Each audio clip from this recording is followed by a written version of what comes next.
Dear students, good morning. कक्षा 8वीं, पाठ 2। पाठ का नाम है भूमि, मृदा, जल, प्राकृतिक वनस्पति और वन्य जीवन संसाधन। अब इस पाठ में हम भूमि के बारे में पढ़ेंगे कि यहाँ जिस क्षेत्र में आप रहते हैं उसकी भूमि कैसी है भारत की, मिट्टी के बारे में, जल के बारे में, प्राकृतिक वनस्पतियाँ कौन कौन सी होती हैं और साथ में वन्य जीवन की, वन में जो हमारे प्राणी रहते हैं उनका जीवन कैसा है। तंजानिया अफ्रीका के एक छोटे गांव में मांबा पानी लाने के लिए प्रातः शीघ्र उठती है, क्योंकि तंजानिया अफ्रीका का एक छोटा सा गांव था जहां पे मांबा को पानी लाने के लिए जल्दी उठना पड़ता है और उसे दूर जाना पड़ता था। वह कुछ घंटों बाद लौटती थी। उसके उपरांत वह घर के कार्यों में अपनी माँ का हाथ बटाती है और अपने भाइयों की बकरियों की देखभाल में मदद करती है।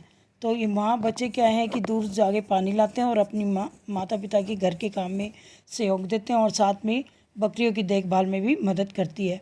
उसके पूरे परिवार के पास एक छोटी सी झोपड़ी के चारों ओर चट्टानी भूमि का एक भाग है। मांबा के पिता कठिन परिश्रम के बाद मात्र कुछ मक्का और सेम ही उसमें उगा पाते हैं। वो जो छोटा सा चट्टानी भूमि का भाग है उसमें वे सिर्फ सेम और मक्का की छोटी सी फसल ही उगा पाते हैं।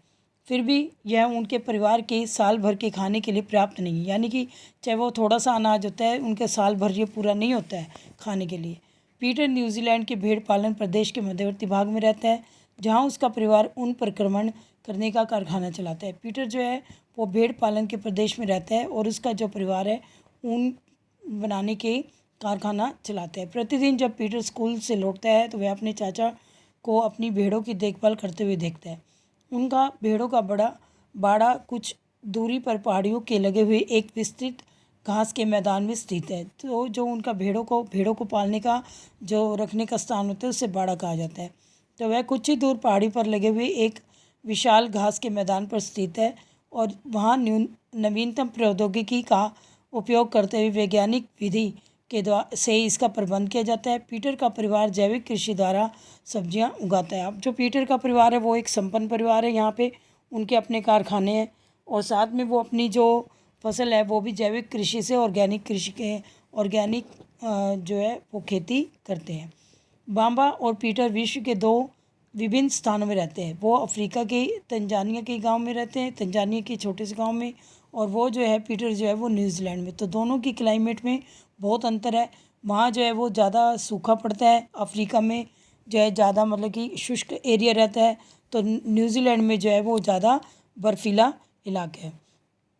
और यह विभिन्नता भूमि की गुणवत्ता, भूमि में जैसे हमारी जो लैंड है वो किस प्रकार की है, मृदा, सोइल, जल, वाटर, प्राकृतिक वनस्पति, नेचुरल वेजिटेशन, प्राणियों और प्रौद्योगिकी यानी कि उनके के उपयोग की भिन्नता के कारण है। इन स्थानों का एक दूसरे से भिन्न होने का मुख्य कारण है विभिन्न प्रकार के संसाधनों की उपलब्धता। यानी कि ये स्थान एक दूसरे से भिन्न इस प्रकार हैं क्योंकि जिस प्रकार के रिसोर्सेज हमें वहाँ पे उपलब्ध होंगे हम उसी प्रकार की खेती कर सकते हैं, उसी प्रकार से हम पशुओं को पाल सकते हैं। ये सब हमारे डिपेंड करता है किसके ऊपर, संसाधनों के ऊपर।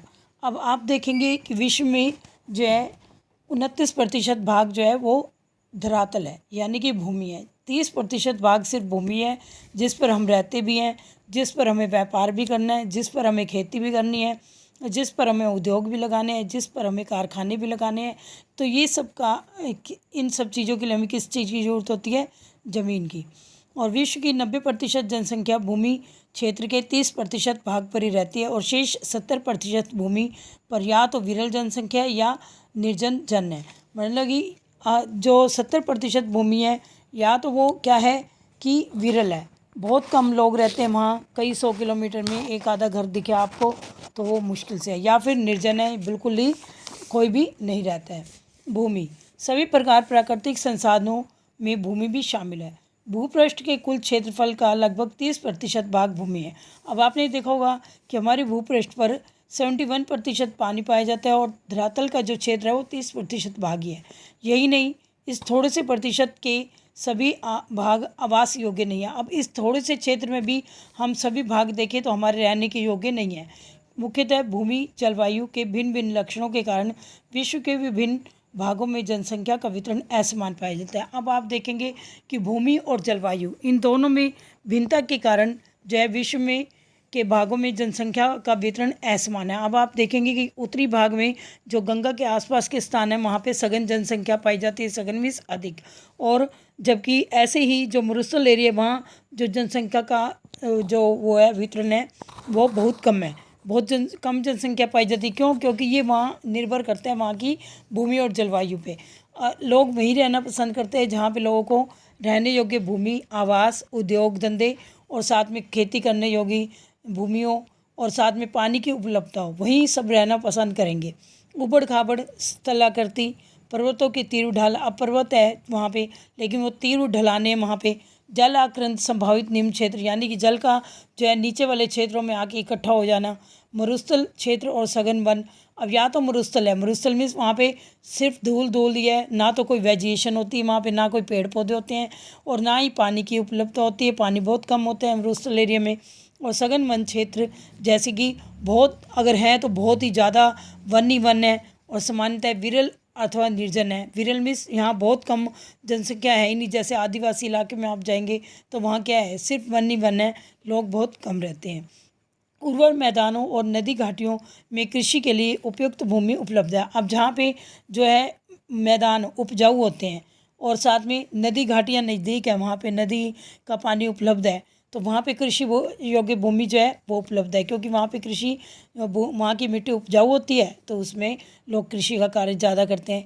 इसलिए ये स्थान विश्व के सघन क्षेत्र बसे हैं, यानी कि इस स्थानों पे इसलिए विश्व की ज़्यादा जनसंख्या जो है रहती है। अब भूमि उपयोग, भूमि का उपयोग विभिन्न कार्यों के लिए किया जाता है। आप जैसे देखते हैं कि भूमि का यूज़ हम किन किन के लिए करते हैं। एक तो एग्रीकल्चर कृषि के लिए, वानिकी होता है व्यापार के लिए यानी कि कोई भी उद्योग धंधों के लिए, खनन होता है मिनरल के लिए, माइनिंग के लिए, और सड़कें रोड्स बनाने के लिए, और उद्योग धंधों की स्थापना यानी कि कोई भी फैक्ट्रीज़ वगैरह लगाने के लिए साधारणतः इसे भूमि उपयोग कहते हैं। और भूमि का उपयोग भौतिक कारकों को निर्धारित करता है, यानी कि भूमि का जो यूज़ है, use of the lands is depend on the physical factors, इसके फिज़िकल फैक्टर पर भी डिपेंड करता है। जैसे स्थलाकृति कैसी है, अब देखो स्थलाकृति क्या है, धरातल की आकृति कैसी है, अगर वो उपजाऊ है तो वहाँ पे हम खेती कर सकते हैं। अब मृदा कैसी है, अब जैसे लोमी सोइल होती है कहीं पे तो वहाँ पे बहुत ही ज़्यादा अच्छी खेती होती है।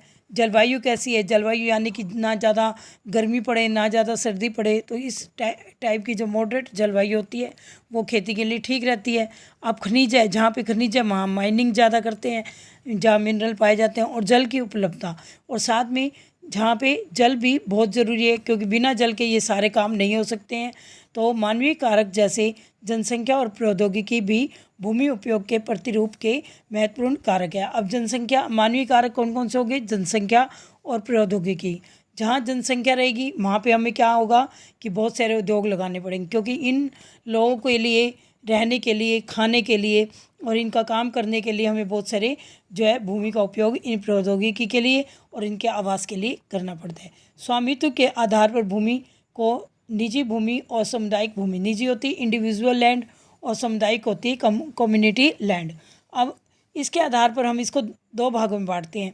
अब निजी भूमि जो इंडिविजुअल भूमि होती है उसमें जो होता है वो व्यक्ति खुद ओनर होता है, उसका अपना मालिक स्वामित्व होता है। जबकि सामुदायिक भूमि में क्या होता है कि समुदाय के कुछ ग्रुप में लोग होते हैं इसमें, और सामान्यतः इसका सामान्य रूप से इस भूमि उपयोग समुदाय से संबंधित व्यक्तियों के लिए किया जाता है, जैसे चारा, फलों को, नट और औषधियाँ। लेकिन सामुदायिक भूमि का उपयोग जो है ज़्यादातर औषधियाँ उगाने में किया जाता है, और इस सामुदायिक भूमि को साझा संपत्ति संसाधन भी कहा जाता है।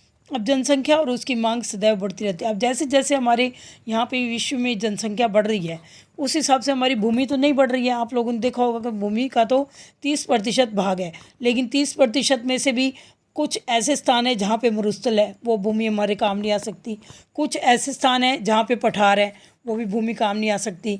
और कई बार ऐसे ऊंचे ऊंचे पर्वत होते हैं, वहाँ पे भी हम जो लोग हैं अपना घर तो नहीं बसा सकते, लेकिन हम कुछ औषधियाँ उगा सकते हैं। तो भूमि की उपलब्धता सीमित है, भूमि क्या है, कम है, सीमित है, वो तो उतनी है, लेकिन जो हमारी जनसंख्या बढ़ती जाएगी तो उनके रहने के लिए, उनके खाने पीने के लिए जितनी भी डिमांड है वो भी आगे आगे बढ़ती जाएंगी, उनके काम करने की। स्थान के अनुसार भूमि की गुणवत्ता में अंतर होता है। अब हर स्थान की भूमि जरूरी नहीं है उपजाऊ हो, जिस जिस स्थान पे जाओगे आप स्थान के हिसाब से जो स्टेट वाइज जो है भूमि की जो गुणवत्ता में भी अंतर आता रहता है। लोगों ने सामुदायिक भूमि पर व्यापारिक क्षेत्र बनाने, नगरीय क्षेत्रों में घर बनाने और ग्रामीण क्षेत्रों में कृषि योग्य भूमि के विस्तार करने के लिए अनाधिकृत हस्तक्षेप करना शुरू कर दिया। यानी कि जहाँ लोग रह रहे हैं शहरों में, तो उन्होंने वहाँ पे क्या है, कृषि योग्य जो पहले भूमि थी, लेकिन धीरे धीरे वहाँ नगर बस गए, लोगों के घर बन गए, फिर वहाँ व्यापारिक क्षेत्र, फैक्ट्रियाँ आ गई, उद्योग लग गए, बड़े बड़े मॉल्स बन गए। तो ऐसे ही घर बनाने में उसका यूज़ हो गया। अब जो ग्रामीण क्षेत्र में जो भूमि पड़ी है उसको कृषि उपयोग में हम यूज़ कर लेते हैं। आज भूमि उपयोग प्रतिरूप में व्यापक परिवर्तन हमारे समाज में सांस्कृतिक परिवर्तनों को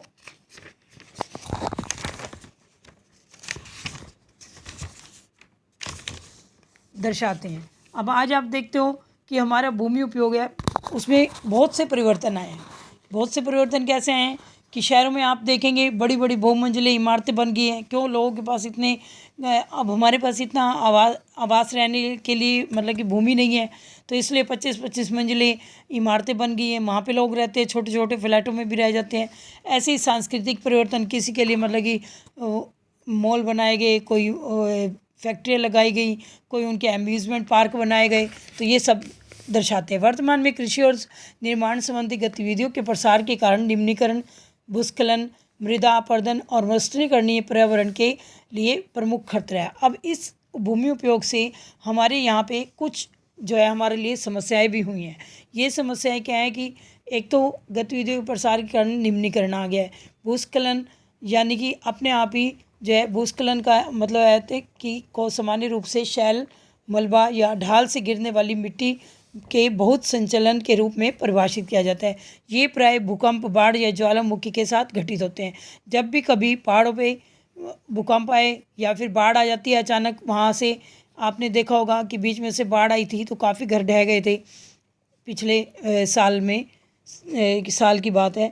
तो ऐसे ही केदारनाथ में या बद्रीनाथ में अचानक बाढ़ आई तो क्या हुआ, उससे क्या हुआ कि काफ़ी घर गिर गए, कई होटल गिर गए। तो ये ऐसी भूस्खलन होता रहता है पहाड़ों पे और ज्वालामुखी के साथ घटित होते हैं। लंबे समय तक भारी वर्षा होने से भूस्खलन होता है।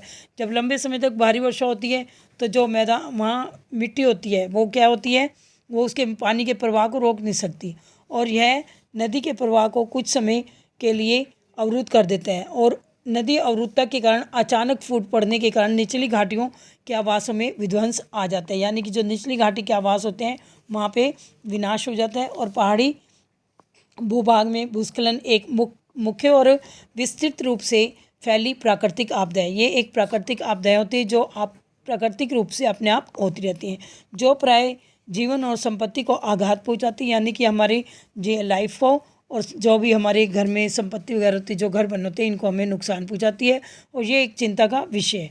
ऐसी एक वस्तु स्थिति अध्ययन हिमाचल प्रदेश के किन्नौर जिले में रेकांगपिओ के निकट पंजी गांव में बड़े भूस्खलन के कारण राष्ट्रीय महामार्ग 22 की पुरानी हिंदुस्तान तिब्बत सड़क का 200 मीटर तक का भाग एक नष्ट हो गया था। यह भूस्खलन पंजी गांव में तीव्र विस्फोटन के कारण हुआ था और विस्फोटन के कारण ढाल का यह कमज़ोर क्षेत्र नीचे गिर गया। मतलब जब जो पानी है पर्वतों से आता है तो एकदम ढलान से आता है, ढलान के आने के कारण वो ढाल जो है वो कमज़ोर पड़ जाते हैं और जिसके कारण जो है वो सीधा नीचे गिर जाते हैं, जिसके कारण सड़क और गांव के आसपास के जो क्षेत्र है उन्हें क्षति पहुंचती है। और पंजी गांव को किसी संभावित मानव विनाश से बचाने के लिए पूर्ण रूप से खाली करा दिया गया था। अब न्यूनीकरण क्रियाविधि वैज्ञानिक प्रविधियों के विकास से हमें समझने में शक्ति मिली है और भूस्खलन उत्पन्न होने के कौन कौन से कारक हैं, उनका प्रबंधन कैसे करना है। भूस्खलन को रोकने के लिए कुछ प्रविधियाँ निम्न हैं। भूस्खलन प्रभावित क्षेत्रों का मानचित्र बनाकर इनमें प्रभावित होने वाले स्थानों को इंगित करना। यानी कि भूस्खलन से प्रभावित जो क्षेत्र होते हैं इनमें हम मानचित्र बनाकर और इनके प्रभावित क्षेत्र को इंगित यानी कि उसको चिन्हित कर देते हैं और इस प्रकार इन क्षेत्रों को आवास बनाने के लिए छोड़ा जा सकता है। और दूसरा भूमि को खिसकने से बचाने के लिए प्रतिधारी दीवार का निर्माण करना, यानी कि उसके साथ साथ दीवारों का निर्माण किया जाए ताकि भूमि खिसक ना सके। और भूस्खलन को रोकने के लिए सबसे प्रभावी तरीका वनस्पति आवरण में वृद्धि करना, यानी कि आसपास में वेजिटेशन को उगा दिया जाए। और स्थायी अपवाह और झरना प्रभाव के साथ साथ भूस्खलन की गतिशीलता को नियंत्रित करने के लिए पृष्ठीय अपवाह नियंत्रण उपाय कार्यान्वित किए जाए। इसलिए विनाश की दर को अवश्य ही रोकना चाहिए। अब ये जो इनके कारण हमारा विनाश होता है, इसको हमें रोकना चाहिए। इसके लिए हमें वन रोपण, यानी कि ज़्यादा से ज़्यादा हमें वृक्ष या वनस्पतियाँ उगानी चाहिए। भूमि उद्धार, भूमि का जो है सही तरह से मुआयना किया जाना चाहिए। उसकी मान्यता को पहचानना चाहिए। और रासायनिक कीटनाशकों का और उर्वरकों के विनियमित उपयोग और अतिचारण पर रोक, यानी कि जो उर्वरक हैं और जो रासायनिक कीटनाशक हैं उनका हमें ज़्यादा प्रयोग नहीं करना चाहिए। हमें जो है ये गोबर खाद वगैरह का ज़्यादा प्रयोग करना चाहिए और आदि भूमि संरक्षण के लिए महत्वपूर्ण तरीके हैं। धन्यवाद।